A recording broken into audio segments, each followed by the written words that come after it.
Podcast Batching Day. We're back for our next interview. We are at the top of the hour on all the odd hours today. So we're at 11 a.m. and our guest today is the founder of Ultimate Efficiency Virtual Assistants, where he helps business owners to scale their companies by combining smart systems, skilled virtual assistants, and AI tools. He works with entrepreneurs who feel like they're doing everything themselves. Who feels like that, right? And want to grow without being overwhelmed by the day-to-day operations. So, also, not only does he run his own VA, but we are working alongside him to have our own VA agency here inside of OmniSam, which is still a work in progress. We haven't signed on the dotted line, but I'll let you know. We'll tell you more about that in today's episode and how this all came about. But help me welcome not only Menno, but we have somebody else here as well. Welcome, Menno and Ash.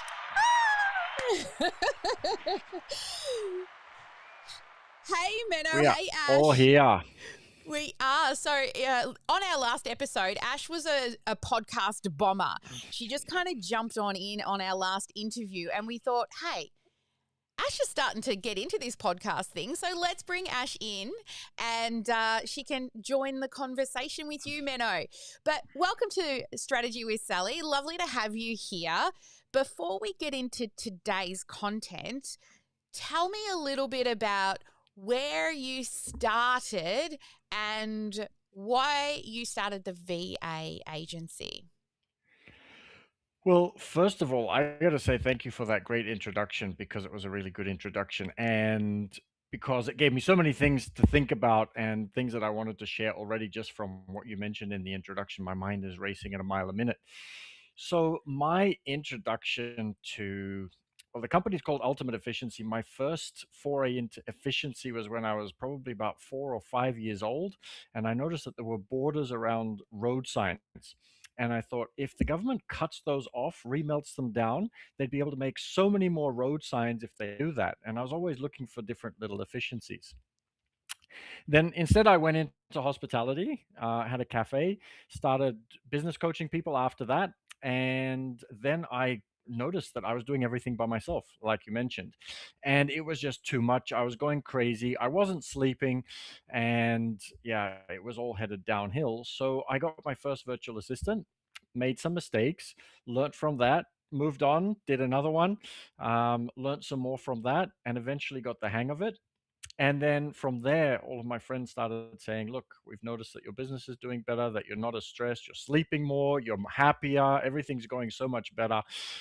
How do we get one of those? How do I get my life to be like yours? And the virtual assistant agency was born. There you go. Wow. And I know that somebody kind of was helping you in the early days. Who was that, Menno? Absolutely. Who was that?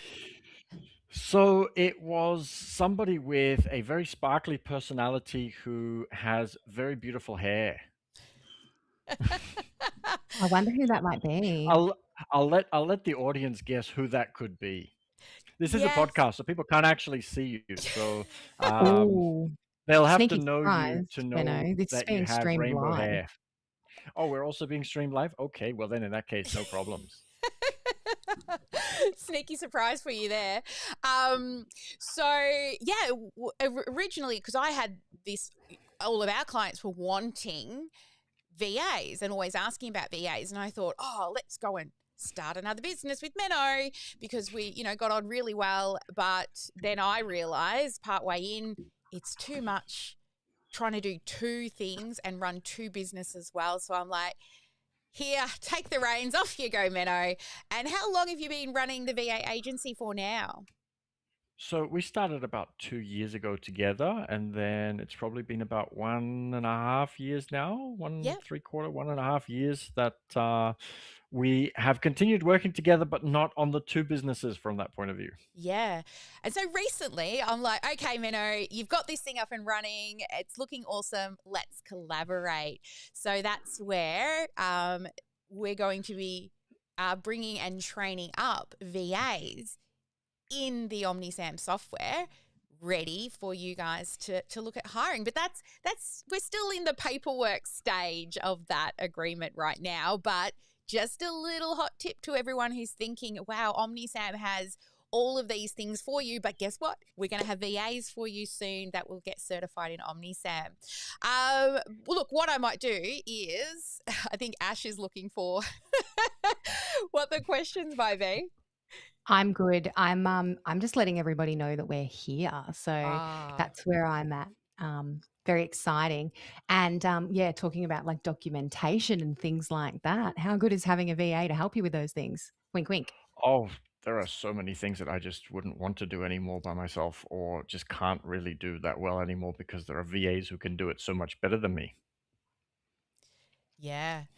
And Amazing. the main reason I asked Ash to come in is because, well, her role, she's customer success, but also she is the person who looks after our team.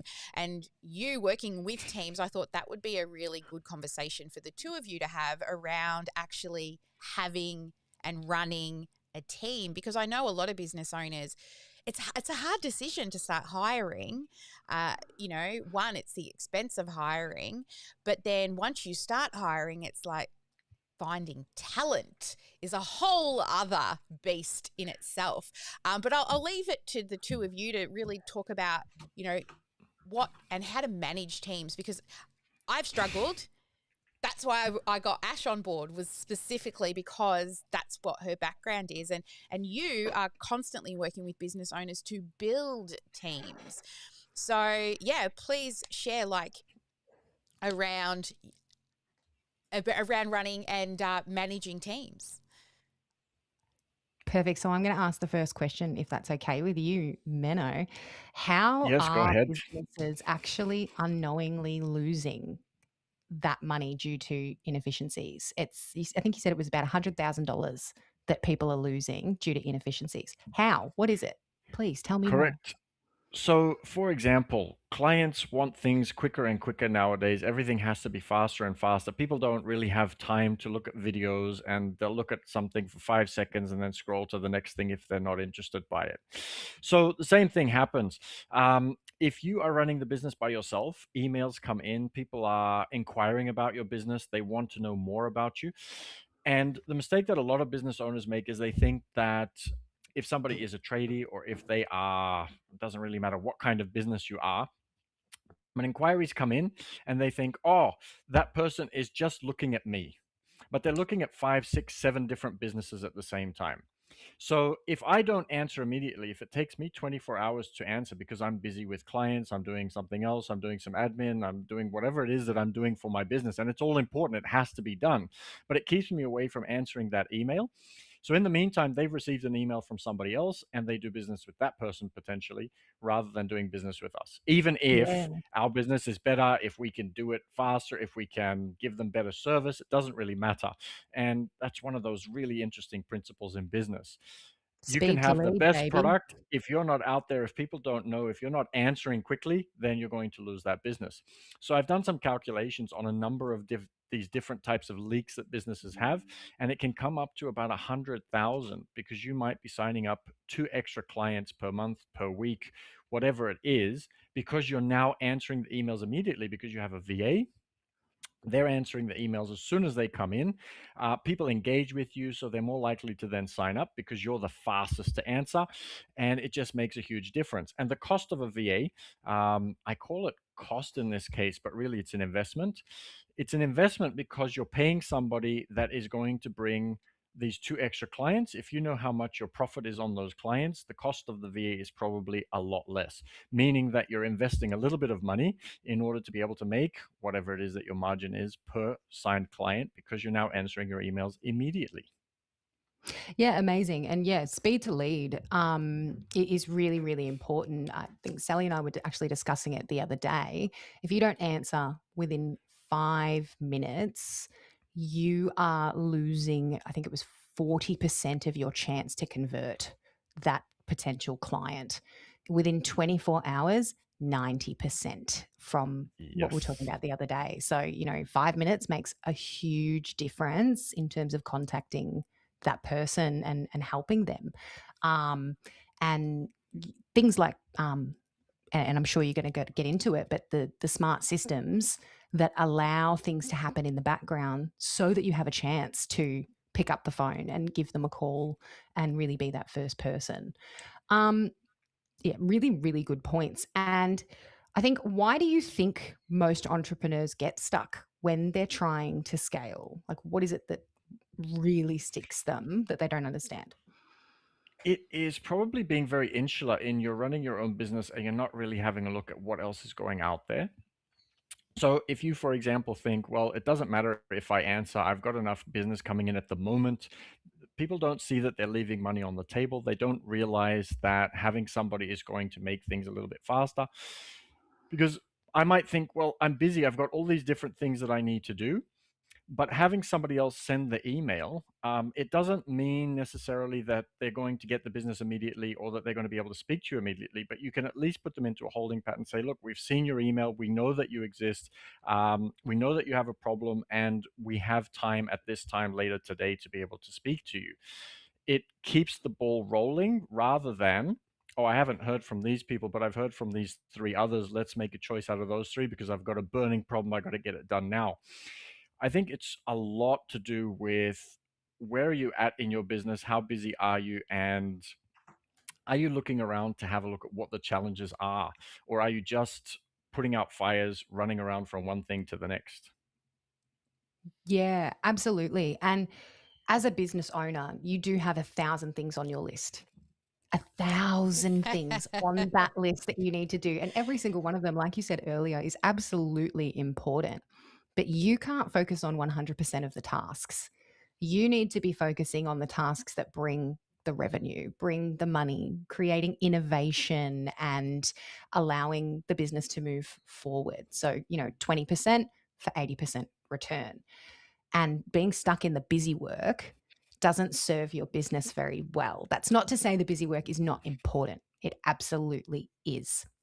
But automate or delegate, right? That busy work stuff. So, how can combining CRMs, virtual assistants, AI, all of that kind of stuff create that scaling shortcut? It's all about having a look at what tools are out there and what is going to do something for you. So as I said, I used to believe in cutting around the edges of street signs in order to be more efficient. And it's the same with business. If I make a tweak on, actually, an even better example is the British cycling team. So the British cycling team were okay. They weren't winning major medals, they weren't really superstars in cycling. And then they hired a manager, and the manager said, okay, we're going to look for small 1% improvements. So they looked for a different oil in order to let the pedals turn a little bit faster. They had a look at all sorts of little tweaks to the bike, but they also had a look at sleep patterns. So we're going to have a look at what kind of pillow everybody sleeps on best. And then we're going to make sure that everybody has that pillow rather than whatever they get when they're touring. So you don't have the home comforts. So they'll make sure that you have the right pillow. So they looked at all these small little 1% improvements. And I come from a trading background as well. So if you are doing, let's say, for example, 3% on a monthly basis, at the end of the year, that equates to about 64, 65, maybe even 70% return. So Wow. you're really multiplying it. So if you're looking for these 1% improvements, then that's going to allow you to get an exponential result at the end. So in business, you want to do that all the time. So I'm doing the business by myself. I'm always too busy. I don't have time to do certain things. So what can I automate first of all? Well, I can put a CRM in place. So now I have, if I have somebody doing sales for me, for example, or if I'm doing the sales, I can keep track of everybody. So I know who I'm talking to, what we spoke about last time, and it's that 1% improvement. Next, I might need somebody who's going to push people along in the system. So I don't have time for that, or there's an email that comes in. So I now have a virtual assistant that allows me to do even more work in less time. And then we're also looking at AI. And it's interesting as well. So a lot of people will say, well, AI, job cuts, etc. But the interesting thing is when the automotive industry started putting robots in place, yes, there were factory workers that lost their positions, but somebody had to make the robots, somebody had to program the robots, somebody had to fix the robots if they broke down.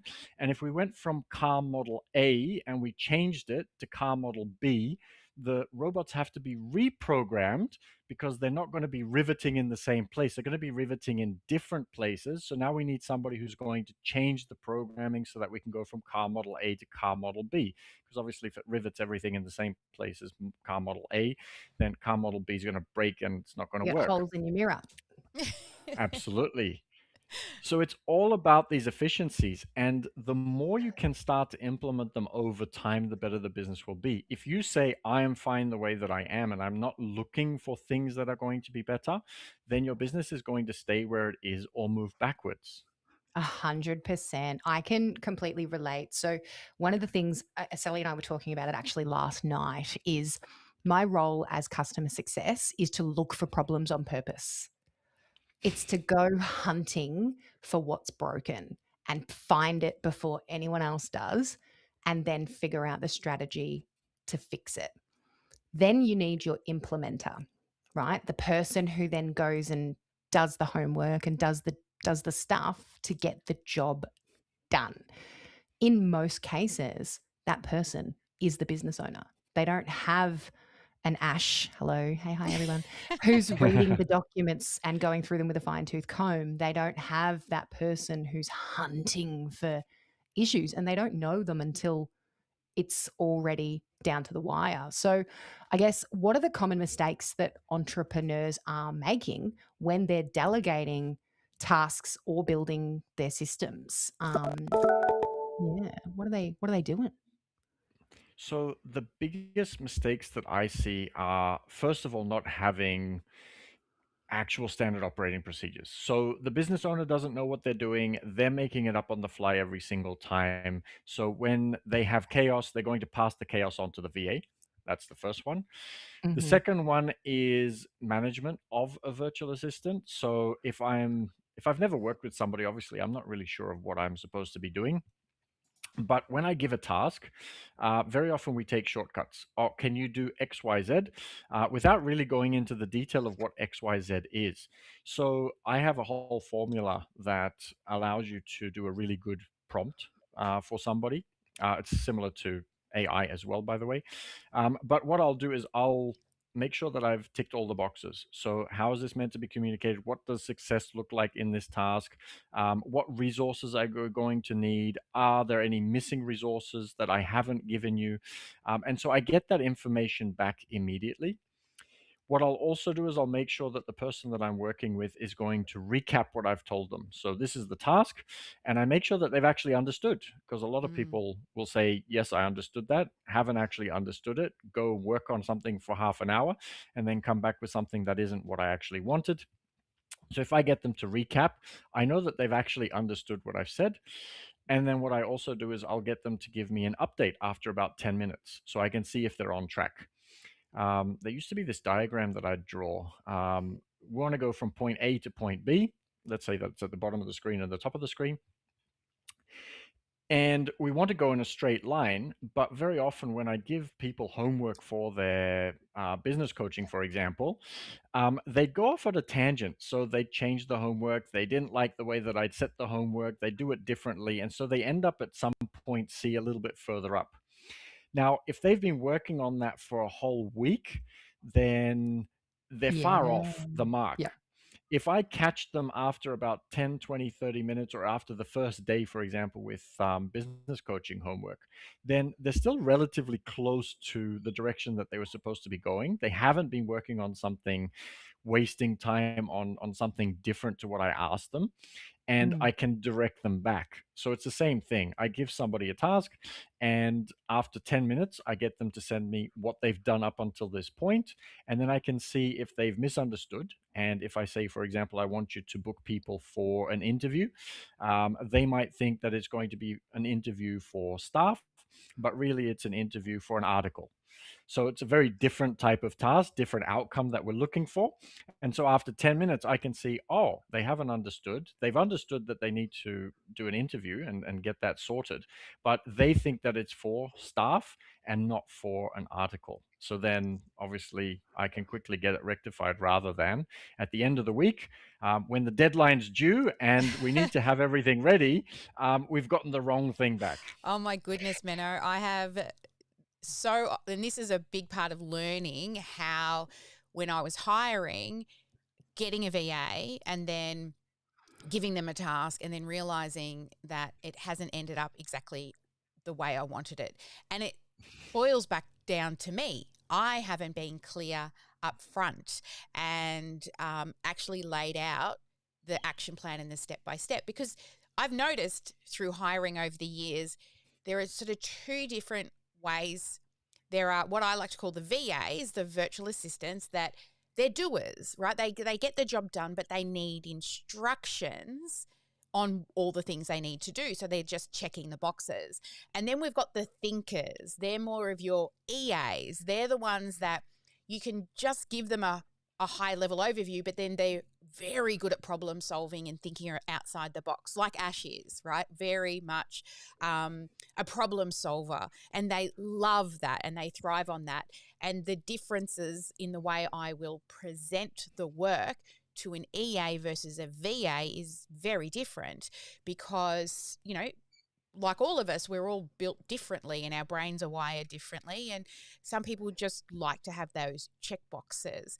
And that's, I guess, one of our biggest struggles was finding like EA quality. When people are thinking about hiring for the first time, what would you say is the jobs that you would recommend to outsource first if it's your first time hiring? So it's really going to depend. I find that there are two different types of entrepreneurs. There's one who is very good at generating revenue and doing the marketing and speaking to customers, doing the sales calls. And then there are those who really don't like that. They're not good at that. They don't have the skills for that.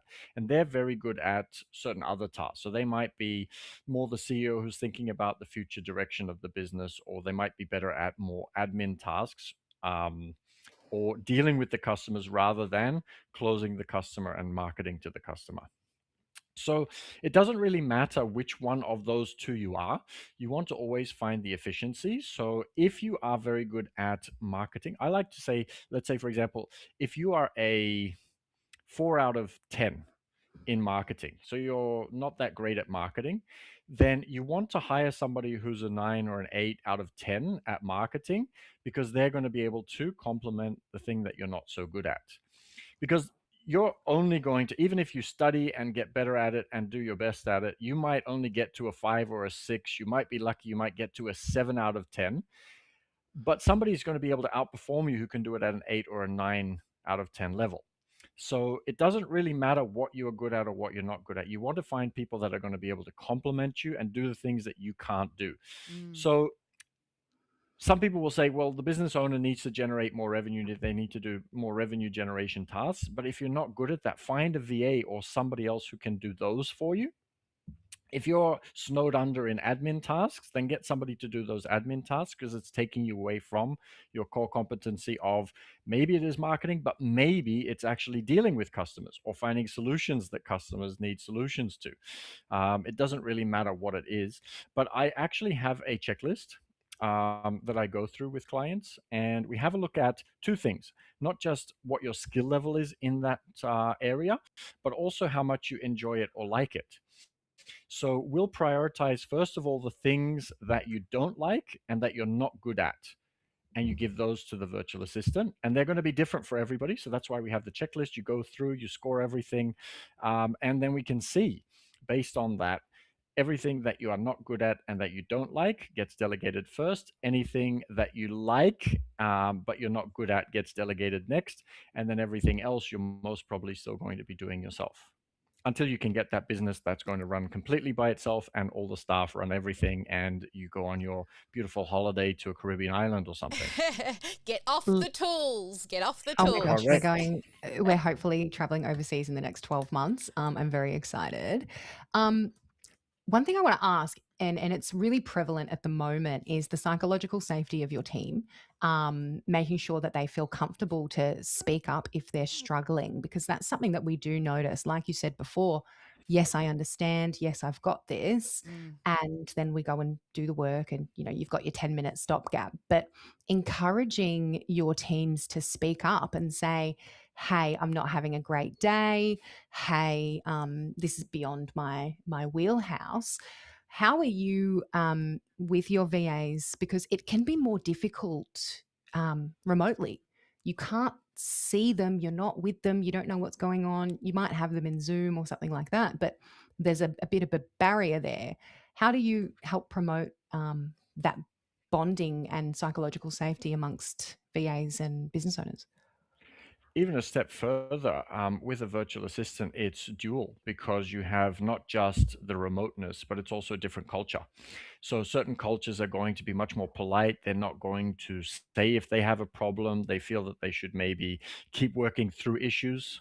We recently had a virtual assistant who was doing a lot of overtime because they just couldn't get the work done during the daytime. And they weren't flagging the fact that it was a problem for them. And they were just doing overtime because they still wanted to complete the work, which is a good attribute, but it's also an issue. Love it, but So, rest. Yeah. yes, absolutely. So the two things that are really important is firm and fair. So you want to create an environment where you are firm on what the boundaries are, but you want to be very fair and you want people to feel comfortable. So you want to create a really safe environment. So that's the first thing. And once you've created that, then you can start looking at different tools to be able to do that. So for our clients, we've recently introduced this. So we get our virtual assistants to send an end of day report. And we've structured the questions so that the AI can analyze what they've said. We've created it as a safe space so the clients do not get access to this report. It gets analyzed and it looks for whether somebody might be overworked, whether they're underutilized. It will have a look at how they're feeling, what kinds of things they're saying, and it's looking at the underlying language that they're using. So you want to create that safe space so that people can come to you and let you know. And I do this with the staff all the time. If something goes wrong, and things go wrong, we all know that. But if something goes wrong, I will always tell them, I do not really care what went wrong. I don't care who caused it. I just want to know what went wrong. We fix it immediately. No need to cry about it or worry about it. We fix it immediately. Once it's fixed, we go back and have a look at what caused the issue, not who caused the issue, but what caused the issue. Once we figure out what caused the issue, we look at can we set a procedure in place that's going to prevent it from happening in future. So maybe somebody was a bit distracted. How can we prevent you from being distracted in the future so it doesn't happen again? If it was an issue with regards to the system broke down, somebody didn't communicate something through, how can we make sure that the communication does happen next time? So we're not blaming you for the communication that broke down this time. We're just looking at how can we fix it for next time so that you don't even have to think about or worry about something going wrong. And by creating that safe space, people will come to me automatically and tell me what's not working. They will tell me if they feel uncomfortable. They'll tell me what's happening that needs to be fixed. They'll admit to mistakes and do all of those different things that in other kinds of cultures, in other kinds of business or work cultures, that's frowned on. And so people will hide everything and they'll want to show a brave face. Yeah, we've noticed Absolutely. that with especially Yeah. hiring in the Philippines. They're very polite, they're very accommodating, and they don't like to tell you if they don't understand. And like you were saying before about getting them to repeat it back to you and then checking in with them, I think especially is important. And what we've found is we've had times where someone's been working on something for 2 weeks and we go to deliver it and it's not correct.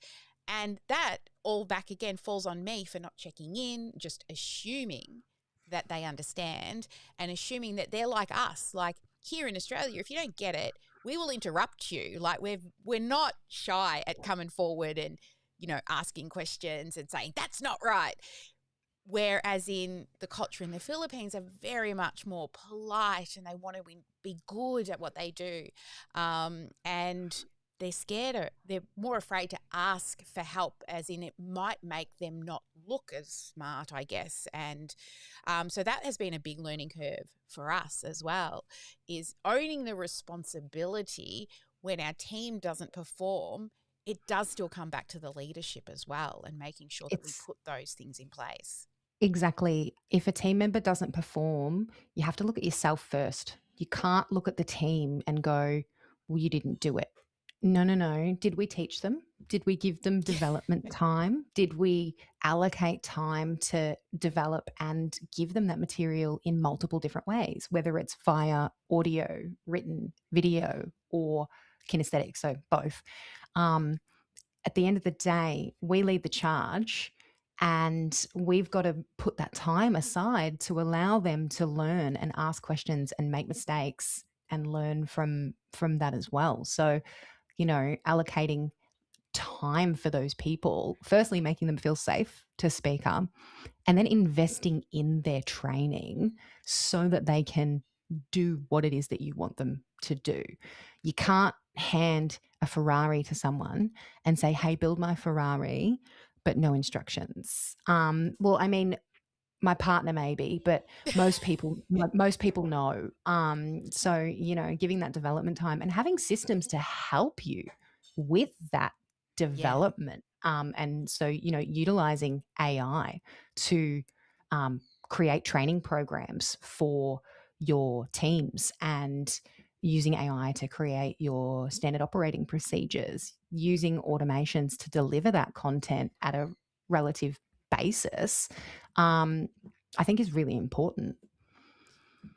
I think Yeah. it's also, you need to create a safe space for yourself as an entrepreneur as well, because we look at our work as also having to be perfect. And if I've given instructions, it's somebody else's fault if it hasn't been done properly. So you want to create that safe space for yourself as well, where you're kind to yourself and you realize that you need to be more open. You might need to learn more about, how do I manage somebody? How do I make sure that I'm not passing blame onto somebody else? How do I realize that if I've given bad instructions, that I've actually given bad instructions? And 90% of the time it will be us. So there are very few instances where I've not gotten back what I've wanted, and it hasn't been my fault. Um, Communication is and key. being able to realize that allows you to actually go to a whole different level as an entrepreneur. But you got to give yourself that safe space first, because we're always panicked and worrying about, am I doing the right thing? Is another business owner doing it differently? Should I be doing it some other way? Is this the wrong way of doing it? And if you just say, look, I'm learning on a day-to-day basis, I'm going to keep improving different systems, then you're going to progress much more than if you're constantly second guessing yourself and constantly wondering if this is the right way of doing something, because there's no right or wrong way anyway. There are bosses who are extremely strict, who are going to be yelling at everybody all the time, and they're successful. There are bosses who are yelling all the time and they're not successful. There are bosses who are overly nice and they're not successful, and there are bosses who are overly nice who are successful. So it's not about how you do something, it's about your growth and your journey, and finding the systems that work for you and your clients. The biggest thing I found about having Ash on the team is realizing how little, like I would get them to do some type of training, but we're so busy all the time in customer fulfillment that we don't have the time to train. Well, it's not that we don't have the time, we're busy, but we weren't making specific time. And Ash, you can speak to, like, what have you now put into place to ensure that our team, because you can bring them in and they come with a certain skill level, but understanding every business and their systems and processes are really hard. But yeah, Ash, speak to, I guess you've put in some pretty cool things into our business to improve our staff. Wink, wink. And I'm sure I'll learn plenty from Menno as well, as we work through what's happening here. But a little bit of my background, I've come from managing teams in a retail space and in an office space as well. So, sorry, excuse me. So, my biggest team was 16 team members, age range between 15 and 50. And my sort of corporate was more in real estate, so office management, managing the rental department, etc.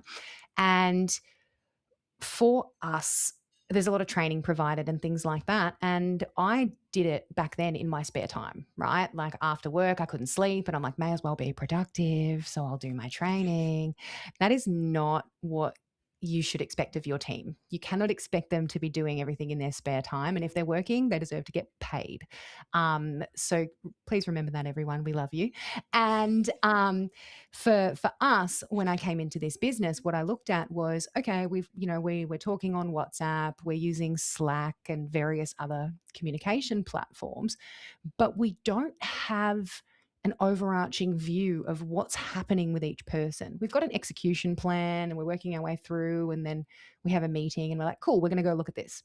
So we implemented a task management system where all execution plans, so the build work, is input, and every single phase of it with its details has a date and a time and a person assigned, so that you can watch what's going on, you can communicate in there. And then that kind of covers the build work and managing their time. But in terms of their training, the system that we give the clients, which is called Business in a Box, which is part of OmniSam software, teaches them A, B, C, and D, how to put your business together. It's the instructions for that Ferrari. And it's a video walkthrough. So why aren't we watching it as a team? Why aren't we going through exactly what the clients do? So the team, just like a new client, are having a weekly onboarding session with me. So they have to go and complete a percentage of watching the training videos and then implementing it on a internal project.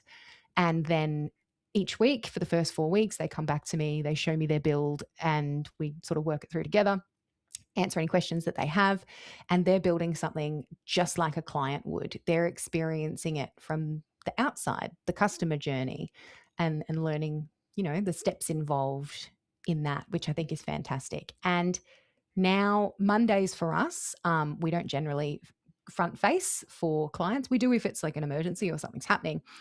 And it used to be we'd have our team meeting and we'd catch up and we're like, yeah, cool, this is what I'm working on. And then they'd go off and do their work. No more. Mondays are training days specifically. So every Monday we come in, we have our team meeting, and then the entire day they can pick one of 4 training areas. And the first area is the area that they identified that they struggle with the most. And I'm there that day with no meetings to answer questions, jump in and help as well. So that, again, just another area that we can help them. And now we have to make the time, because if we don't make the time, we'll never be there. We'll always be too busy. There's always more client work. There's always more deliverables. There's always something that's broken that needs fixing in every single business. So you got to make that time. But yeah, that's just 2 things that I've implemented. I'm not going to tell the whole story. Yeah, we can do a whole episode just you and I chatting on that. Menno, how do you go out and find talent? Because that's why people pay an agency, right? I used to try and hire, and I'd post in a Facebook group, and I would get like 200 DMs of people applying, and I don't have the time to read them. I used to do a little thing where I would put, you must add these words to your subject line, and or your application won't be even looked at least to try and cull some of those people down. But business owners, we're already busy, and trying to find talent, that's why we have people like you who go out to find talent. So how do you actually go out and find that talent? So first of all, it's the quality of the place that you're looking. So we're looking for people who have graduated, who are very keen to support a family or do something that's going to make sure that they're not going to do anything wrong. We also do a lot of vetting. So we already know that the places that we're looking are high quality. So we're looking at, say, for example, TAFEs and those kinds of institutions, somebody that's just graduated who's hungry to find work. And so they've got a basis which is really strong. Um, and then once we've found them, we're going to also test them. So we're going to have a look at what their qualities and skills are. And skills can be taught, but attitude cannot. I studied hospitality management and business administration in the Netherlands, and I remember that the banks were hiring more hospitality students as managers than they were finance students. And the reason they said was because we can take a finance person and they know the numbers, but they can't really deal with people because they're good at numbers. They're a CNS type personality, for those who know the DISC profile. Whereas a hospitality student is really good at dealing with people, and managers need to deal with the people. So if something escalates, it's going to go to the manager. They can deal with the people, and the computer can look after the numbers. So can this mortgage be approved? Can this financing deal be approved? Is this change possible? The computer will just spit out the answer. The finance person can calculate it by themselves, but the computer can also do it for you. But you need somebody who can deal with the people. And so we're looking at what skills they have from an attitude point of view. If they have a good attitude, if they're willing to work, if they see things from the bright side, if they're willing to put in a little bit of effort to do some tasks that we ask them to do, then they're the right fit. They may or may not have all of the skills that we need. But one thing that we do as an agency is we say, okay, look, you're hiring somebody, but you're hiring all of our VAs. So if you are hiring, let's say, for example, Wilson or John, or it doesn't really matter who, they might be very good at CRMs, or they might be very good at social media, or they might be very good at, you name whatever area of the business. But if they have never used this software, or if they've never done this particular task, there is somebody else in the team who has, who will be able to assist them. So you're not just getting somebody that can do the tasks or the skills that they've already learned. You're getting somebody who has access to almost anything a business owner could need. And so you're hiring for attitude. We're always looking for the right attitude. If they have the right attitude, we can teach them all sorts of other things on top of that. Yeah, that's it. And I see that in their values as well, right? You can, one thing that somebody said once that really stuck with me was hire slow, fire quick. It's giving them the time, but you can always tell pretty early on if somebody's values are aligned or their work ethic is aligned. And especially like in our community, we're very heart centered. We tend to attract lots of heart centered people, bit woohoo at times. And we want our team to be empathetic and we want our team to have emotional intelligence. And, higher fire. I do struggle with firing. I'm so bad at it. I will speak to my counselor. I will practice what I've got to say. I'll bring someone with me so I don't cry because I'm don't want to hurt their feelings. So I've definitely kept people in a role for way longer than I should because I feel like I'm currently feeding your family and I don't want to take that away, but it's not good for business. You're also doing them a disservice, though, if you keep someone in a position that they're not necessarily suited for or they're not, flourishing in. If you've provided them everything that they need, the training, the development, the time, the structure, all of the things that we've been talking about, if they're not flourishing, there's going to be somewhere that they will, and they will have an amazing time and their personality will really just shine through and it will come out and they'll be absolute stars. But keeping someone who's not the right fit is really a disservice. Yeah. We've talked a lot about the VA side of things and hiring help, because having an extra set of hands is invaluable within business. And we're talking about physical, real human hands. Hey, hi, hello, I'm in the office. So Sally's got local staff as well. So an extra person in the office is always fun. But what are the first steps to implementing smarter systems to build that support team? So we've got either a helper. Some people may not be ready for a person yet. What are the first steps to getting the systems in place? So first, getting really clear on who is going to be doing the task. It's something I wanted to mention earlier as well. It's really getting to know the person that you're working with. So understanding psychology and who you're working with and how they best learn. You mentioned before kinesthetic, visual, audio, visual, whatever it is. Everybody learns in a different way. So you want to make sure that you are giving them what they need in order to be able to understand things best. I think the most important thing is that when it comes to systems, you want to be really clear and you want to do it as easily as possible. So if I've already done the task, I want to record me doing the task. So it will take me 5 minutes longer. But let's say, for example, I'm going to show somebody how to do the social media.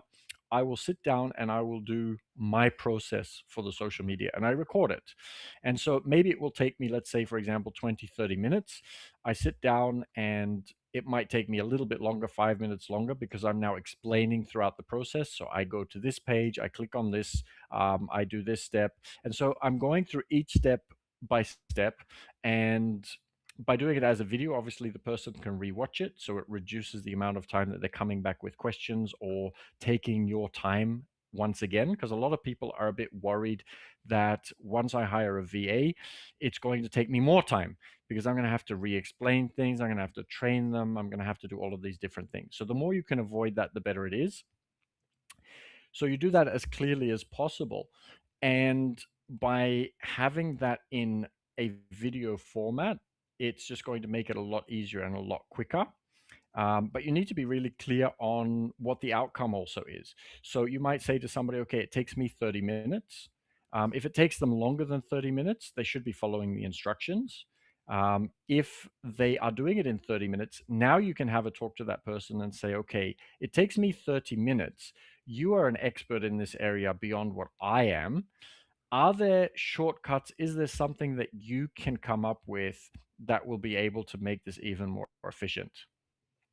And then Yeah. you start seeing, because me as the business owner, I only know so much. So I have to do everything. So I need to be average at everything because I can't be excellent at everything. So if social media isn't my thing, I need to hire somebody that's better than me and they can then improve the processes that I've created. I get them started on my processes. I create the processes for them, but then I can start having a look at, are there ways that they can do it even better? Oh An man, I've example that changed I so give in many of Sally's processes since I started. I'm sorry. Don't be sorry. That's what I got you here for, especially for the team side. I have followed and studied and looked at how to grow a successful team, but you've had the experience of being in like and managing larger teams, and what you bring to the table, I couldn't skill up like that unless I went out and worked for somebody to Mm. develop that sort of team I can skill. teach you, baby. Maybe Yeah, I'll teach I'm the sure you teacher. will.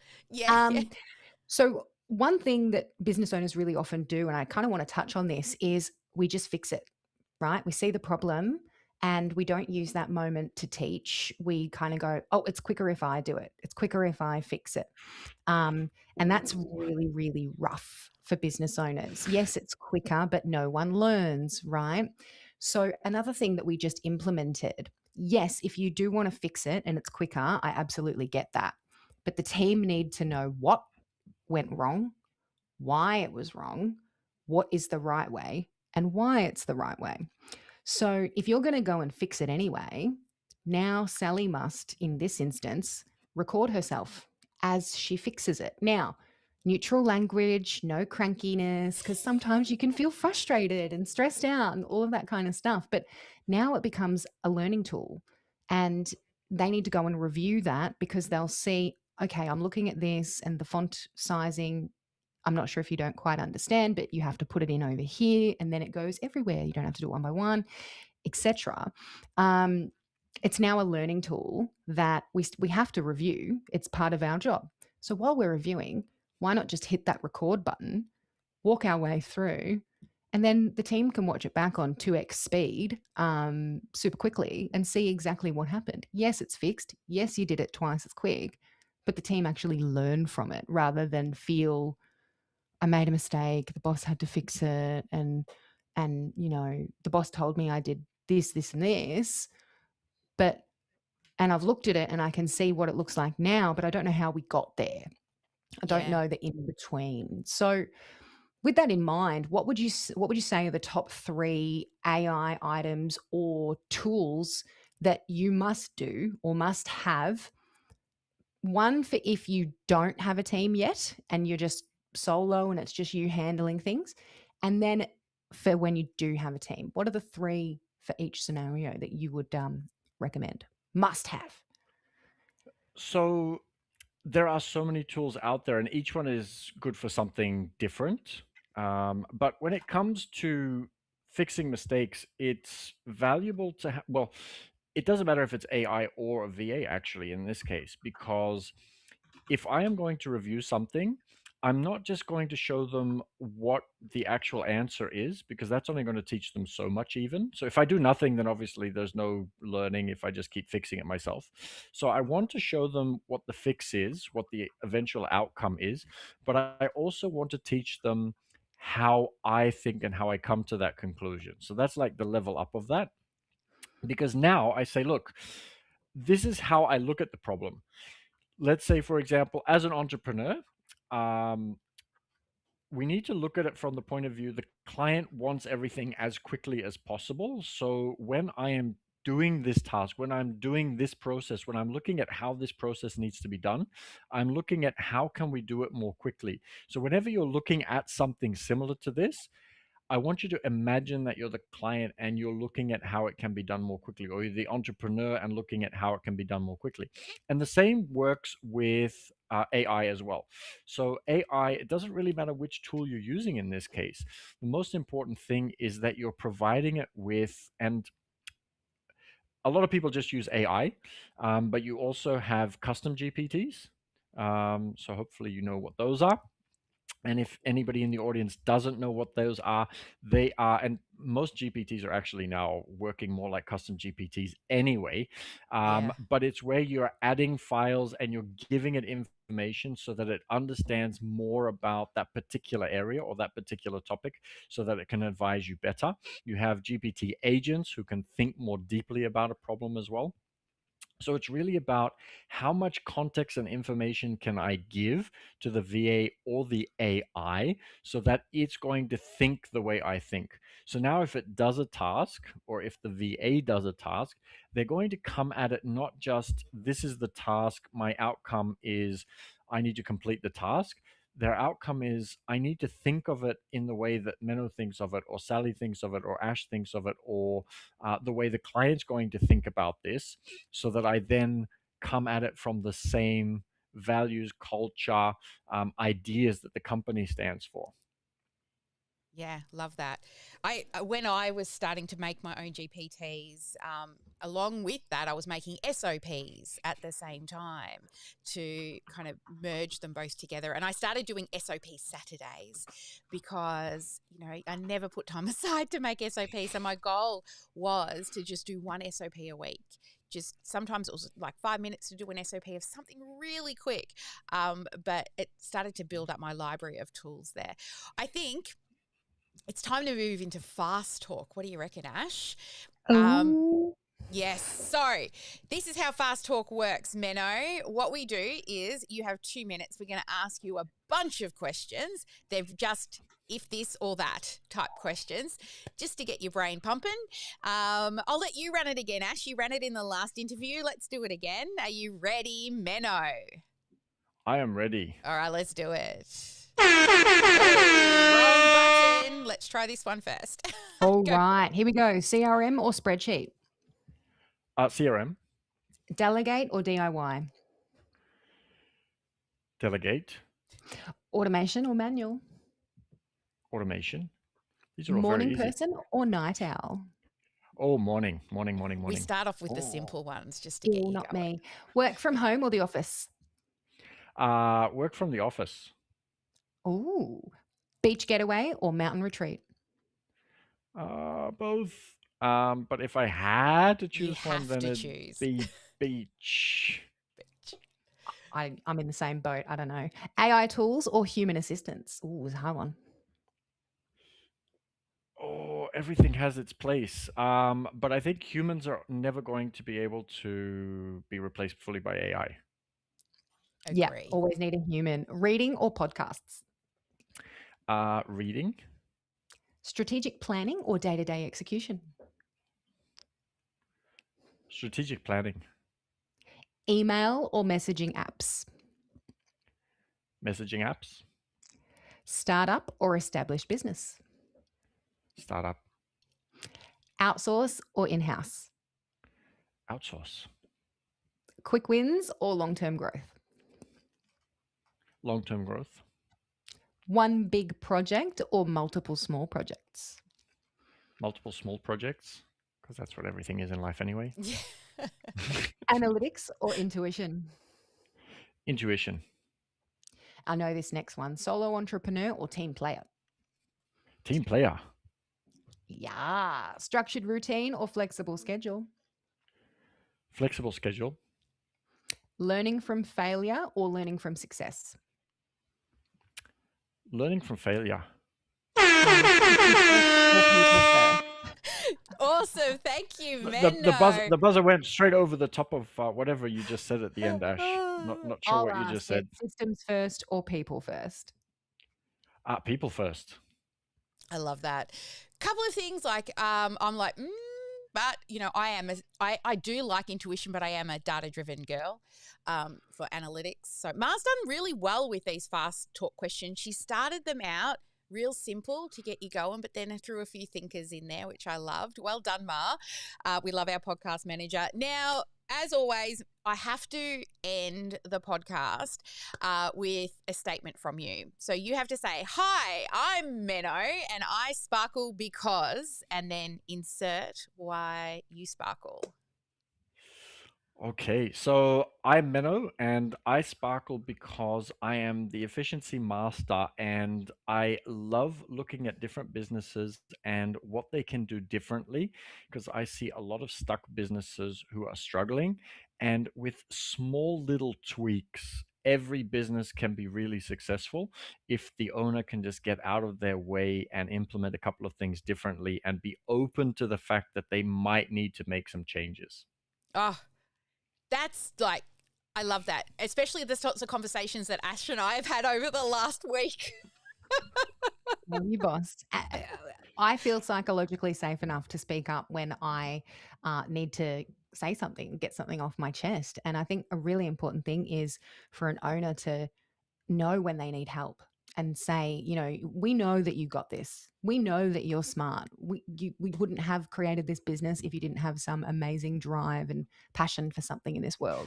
But sometimes you just need help. And there's nothing wrong with saying that. And as Sally says, I've got food on my table because you asked for help and hired a staff member. So Yeah. That's the one good Well, thing I love. one of my favorite things is a commencement speech that Arnold Schwarzenegger did, and he said, "There's only one thing that I don't want to be called, and that's self-made man." He says, "When I arrived in America, I had nothing. When we're born, we have nothing. We have no skills. We need our parents and their friends to be able to teach us what we need to learn in order to become certain people." He didn't know how to do business. None of us know how to do business when we first start out. None of us know how to wipe our backsides. None of us know how to do anything. And so we learn different things, and that learning continues throughout life. And without our friends, without people giving us advice, without the person that, so some of the smartest things that entrepreneurs do come from advice they got from their friends. So if you'd never met that person, you'd still be doing things the old way. So the more you can understand that everything comes from everything that we experience, and that we need to keep looking for those experiences, the more you're going to succeed and thrive. I Awesome. love that. What a perfect end. What a Yeah. perfect end. It's not the end, but what a perfect wrap up of this particular episode. I absolutely love it. If you're the smartest person in the room, go to the wrong room, go to a different room because you're in the wrong room. You need to Yeah. be able to learn Absolutely. Now, I also just want to mention to all of our academy and studio clients that Menno is going to be joining us as a regular expert inside of the community, helping with team building, leadership, and management. So, for all of you guys, Menno will be on the calendar. When are the sessions, Ash? I know you're the one who's putting all the experts together. Once we finish our bits and pieces, the session will be locked in. So there's still a few bits and boxes to cover, and then it will be put in, but it'll be within the next couple of weeks. Yeah, cool. And then I'll be able to go through some of the details that I wasn't able to go through on the podcast because we ran out of time. But some of those strategies and tips and tricks that I spoke about, we can go in detail. For example, how I put together tasks and how I make requests of VAs so that you get the perfect result every time. Yeah, I'm so excited for this because no matter how much I've wanted to be really good at team, I'm not the best at team. And having people like Ash and Menno in my life are definitely making a huge difference to the growth in this business. So thank you, Ash, for joining me for our first co-host, official co-host session together. And thank you for Menno, having me, and thanks for letting me bombard you with more questions, Menno. Our relationship now, working together, is me just harassing you with all of these questions and statements. So get used to it. Ash, the potty bommy. The potty bommy. I love it. All right, guys. Well, as always, never let anyone dull your sparkle. Make sure you get. Wait. Oh, yes. I'm so sorry. Menno, where do we go to learn more about you? Thank you. Yes, Menno. People are going to want to know about you, where to follow you, where all the good stuff is. Where is that? So it is at www.ultimateefficiency.com.au. So that's the website. We might need to send that out to people because websites are difficult to remember or type out. Good. We'll stick it around the show notes and around this as well. Reach out to Sparkle. Reach out to OmniSam because OmniSam knows how to get in touch with me, and that's one of the easiest ways. If you have questions, if there's anything you'd like to know, if you were challenged by something or want to ask questions about something that was discussed in the podcast, and that's the way to do it. Wonderful. All right, we better wrap up and then start preparing for our next guest. Menno, as always, lovely to chat with you and so excited about having you join us in the Academy as an expert. It's going to be a wonderful, I will be re-watching your sessions as well. And so, yeah, anyway, we better wrap things up, but thank you. And as always, never let anyone dull your sparkle. Get one income producing done. Yes, Ash, every day, and every day be in marketing. Do, do, do, do, do, do, do, do, do, do, do, do. I don't know the words. I can't sing along. I'll send you the song in WhatsApp later today. We will make a parody for it one day. Okay, fabulous, everyone. Have a good one, and we'll see you at the top of the next hour. Bye for now.